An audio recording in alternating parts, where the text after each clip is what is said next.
There has been a ton of these videos lately on social media, TikTok, what have you, YouTube, that talk about how home ownership is a terrible investment and it's old and outdated, and you should ignore everybody's advice and not buy a home and do X, Y, and Z instead. So today, I've never done this before. We're going to do a reaction video. I have a creator on YouTube that I pulled up who does sort of like financial hacks and stuff, but not everything she has to say I disagree with, but a lot of it I do. And so let's get into it. Right, this conversation has to happen. We have to start sharing the truth about buying a house because a house is by far the biggest financial decision you'll make in your life. And therefore, if you do it wrong, it can have catastrophic consequences. Okay, so this also comes up a lot. Biggest financial decision you can make in your life.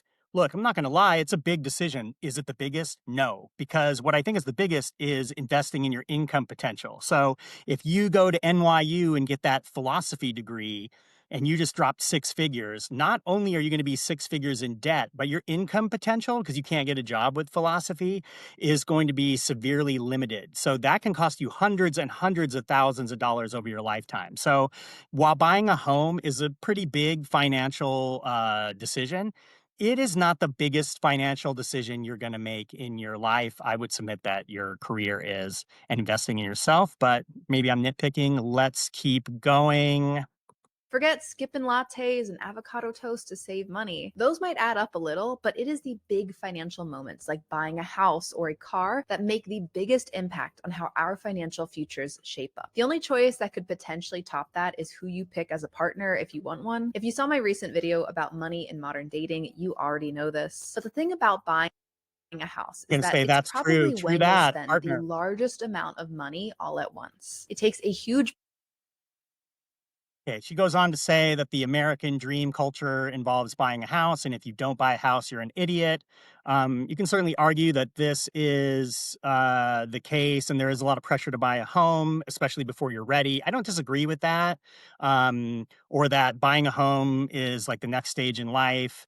I think is a big stage, but I can see her point of where, like, sometimes you gotta just worry about what you're doing and not how everyone else is looking at you. But I wanna get to the part here where she is talking about okay, Okay, so let's get back to why your house is not a good investment. The crux of that issue is owning a house is not a reliable way to make money. See, when we think about investing, our goal is to add a financial asset to our portfolio that's going to make us profit one day. When we buy a stock or a bond or a CD, the goal is that by putting money into that financial vehicle, we're going to be able to pool more money out in the future. A house doesn't usually work that way, or at least not like we're told. My aunt and uncle actually bought a house in the 90s and it's now worth $500,000 more. Are you saying that isn't profit? Dumb Kara, you house hater. I'm so sorry for giving my critics that voice, but Okay, well, she's hating on the boomers. But I'm gonna disagree with her here tremendously because historically, homes have doubled every 10 years.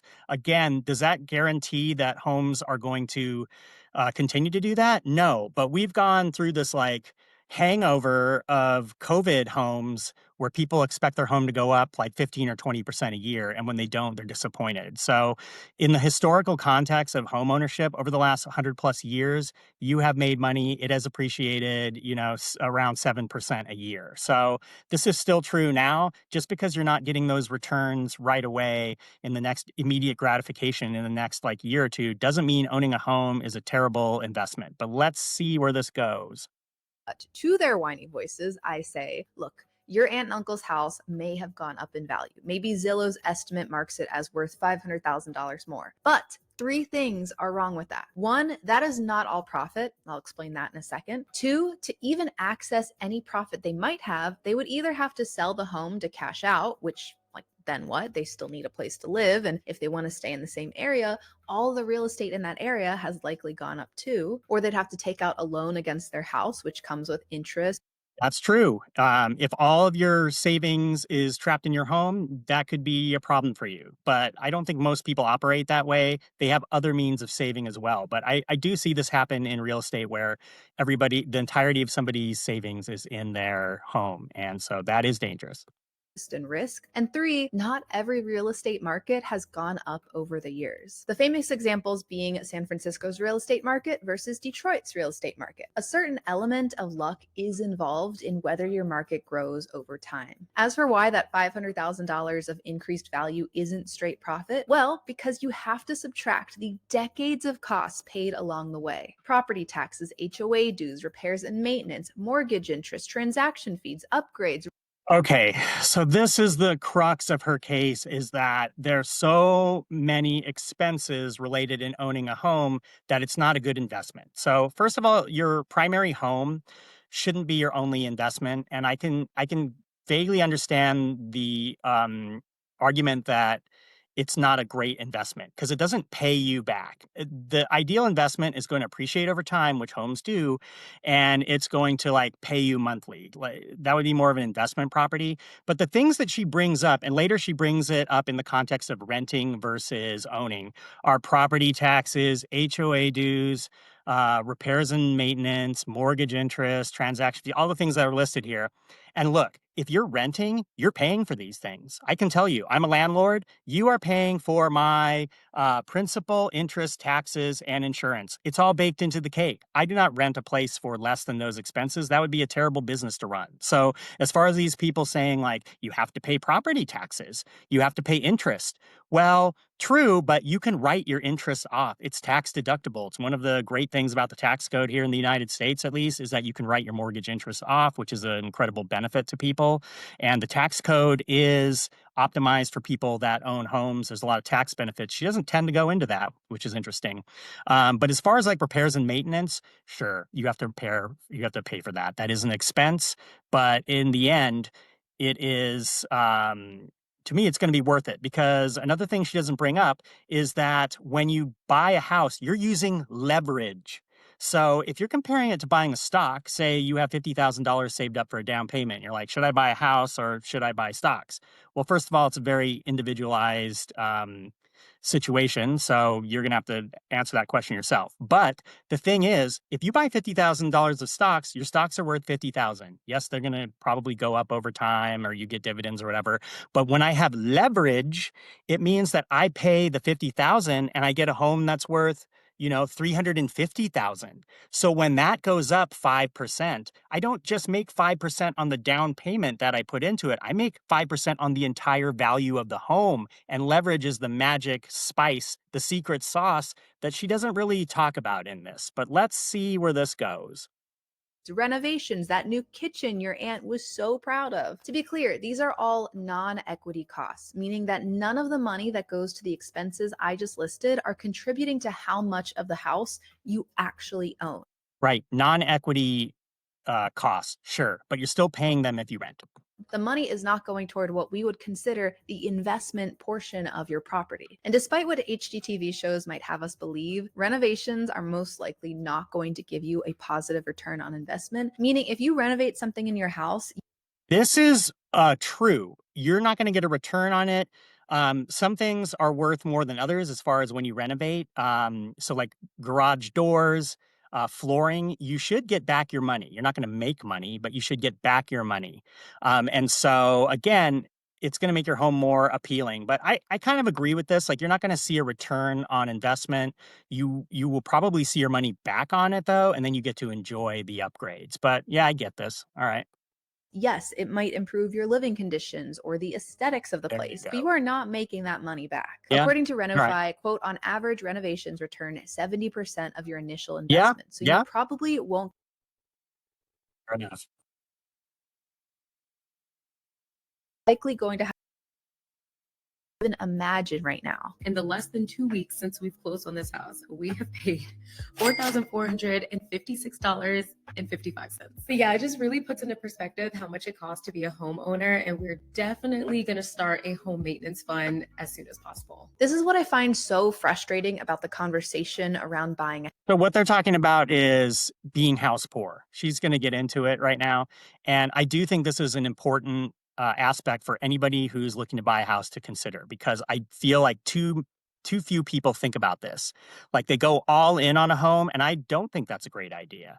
And the maximum amount that you qualify for in a loan is is something that I don't believe you should use. I don't think you should max that out. I mean, I would be at like try to be at 30% of your income for your payment. I know that sounds unrealistic sometimes, but I do agree with like you need to be in a good financial position. Like if you don't have a fund for repairs and maintenance, you're probably not ready to buy a home, or you just got to be prepared for that and take that risk. A lot of that's going to come up in a home inspection, and then you can get a better idea of what repairs you might be looking at. But I do agree with this. Like, if you're going to be house poor, that's a dangerous position to be in, especially with the way the economy is, just a lot of uncertainty. And this is depends on you too. Like, can you survive if you have a partner? Can you survive on one of your incomes? Can you get another job easily? Like, these are questions I think you should answer before you buy a home, and they're like worst case scenario, but you need to go over that. So yeah, I get that too. a house because it's framed like the thing you do the second you're able to afford a down payment or Okay, the and then she just goes into more of this like fantasy stuff here, and renting versus buying. Georgia. Yes, for this example, we are using the medium cost of living city of Savannah, Georgia, specifically looking at two properties in the gorgeous historic district. That one is a condo to buy and the other is an apartment to rent. Well, look, I've got money to spend. The condo's super cute. I say, let's just buy it. Okay, well, that is my money, not your money. And let's run the numbers first because this is a big financial decision. The place costs $425,000. So a Off the median 20% home down price in payment the alone US. would be $85,000. Yeah, but did you see the Yep. bathtub? Okay, but you don't need 80 or 20% down. You can do as little as 3% down. Again, probably something I'm not going to recommend because your monthly payments are going to be pretty high, but you do not need 20% down. That's just a myth. It's pretty cool. Yeah, no, I saw it. I saw it. Interesting design. But look, let me explain to you and to them what the costs would actually look like to buy this place. First off, we have the opportunity cost of not investing that $85,000 down payment. So many people do not even consider this opportunity cost when deciding to buy a house. Okay, this is the opportunity cost that she's talking about investing versus putting it in a down payment. And yet it is a huge example of how home ownership is not the greatest investment. Because that down payment money is wrapped up in the house, we can't use it to buy something like a low cost index fund. And that causes us Okay, so in reality, this is a false dichotomy. It's not one or the other. Like I can do a down payment or I can do a low cost index fund. Most people are doing both. If you're not doing both, if you cannot save a portion of your income and have a mortgage, you might not be ready either, or you're just going to have to like make sure that that's part of your plan. Like, I'm just going to be making mortgage payments and then I'll start saving. I have a plan to start saving as my income grows. But this isn't an all or nothing thing. Like, it's not I have a down payment or I do low cost index funds. Like, I have low income, I have low cost index funds too, and I have a home and I have investment home. So good for me, not bragging, but I'm just saying it's not one or the other. Like, there is an opportunity cost, of course, to investing money into a down payment, but it is not a zero sum game where it's one or the other. Like, most people have both. to miss out on a lot of potential money growth. Just how much money? If we estimate a relatively conservative 7% annual growth rate for that index fund, in 10 years, our $85,000 would grow into over $167,000. And in 20 years, it would grow into over $328,000. Again, your home equity is growing at a similar rate. There's some correlation between the stock market and home prices, not always, but again, this is just kind of fluff. $1,000. That's Okay, nearly go ahead. 4x costs. There's a popular saying that rings true here, and it goes, your rent. Again, it goes into the repair costs and the property the property taxes and everything. If you're renting, you're paying for that. Period. Period. Stop. You're paying for it. Rent is the max you will pay. Moving on.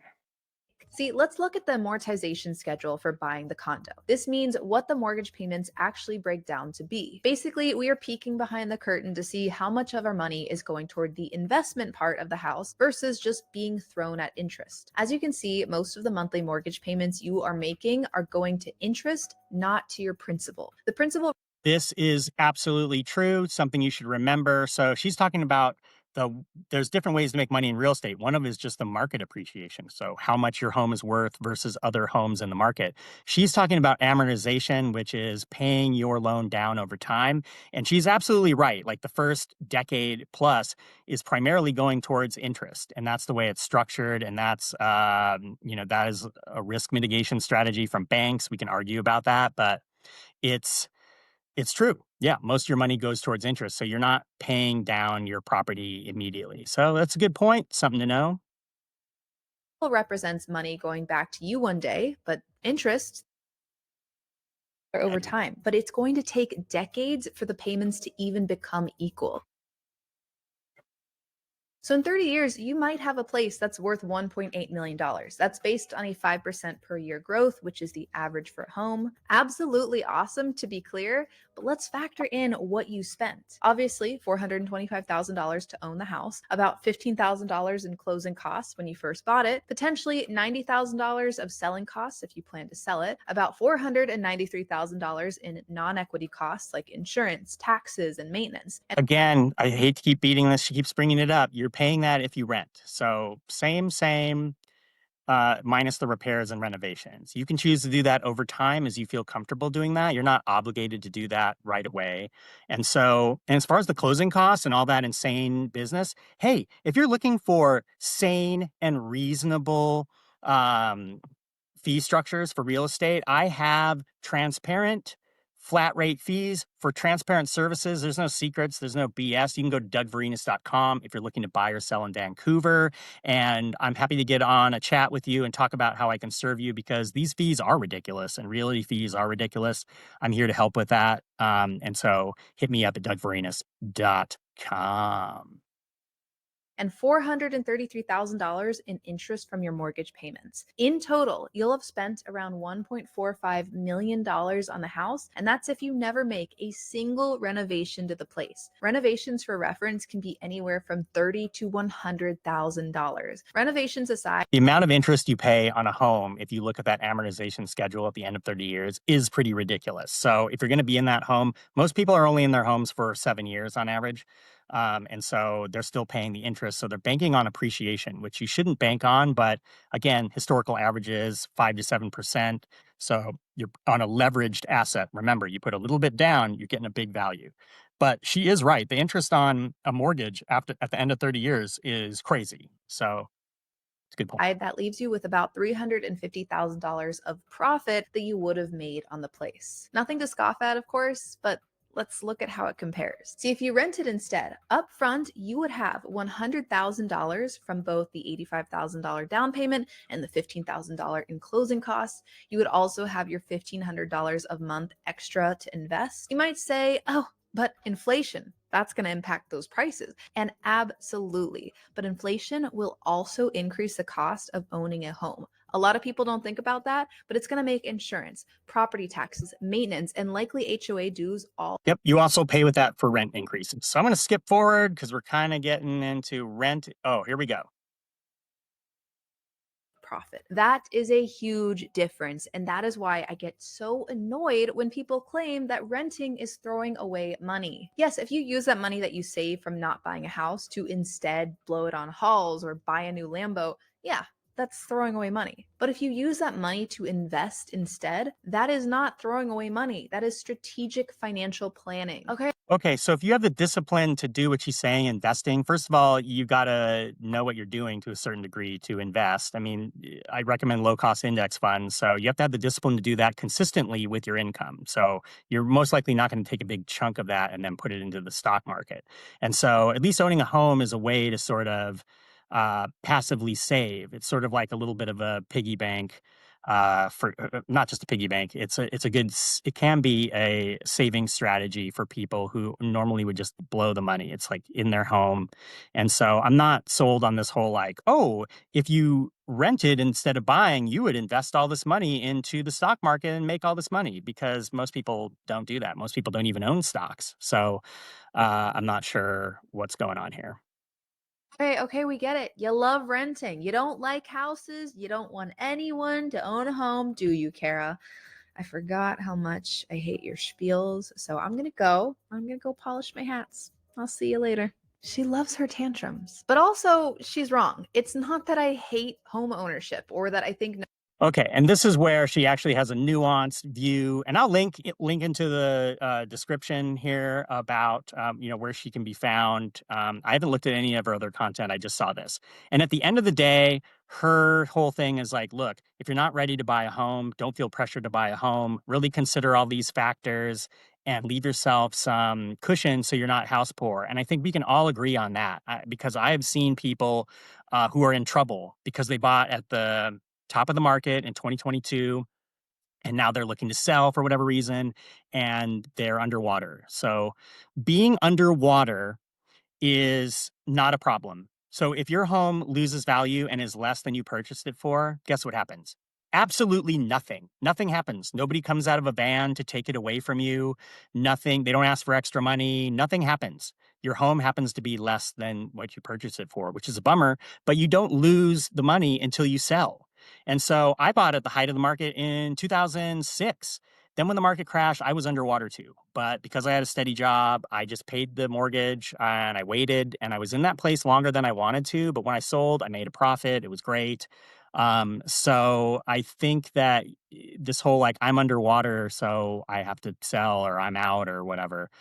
Look, it's unless you have to sell, you might have to stay longer than you expected. And so homeownership is not this guaranteed 20% every year. And I think a little bit of these videos are coming from that perspective where look, growth has slowed down since COVID, and that means owning a home is complete bullshit. And I couldn't disagree more, but I do want to caution people that they shouldn't just YOLO into a home without having a plan and a worst case scenario and making sure that they are fairly stable. And if they're not stable, that they have a contingency plan for making sure they can pay their mortgage, or else they're not ready. So if you're going to spend all your entirety of your savings on the down payment and the closing costs for your home, then be left with nothing, yeah, you're going to be in trouble.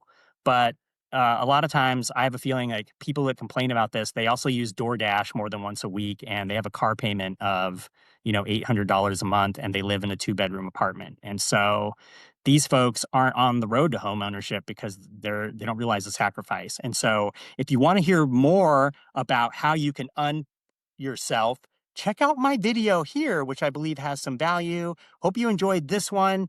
Please consider liking and subscribing if you like the content. It helps me out, and I will see you in the next video.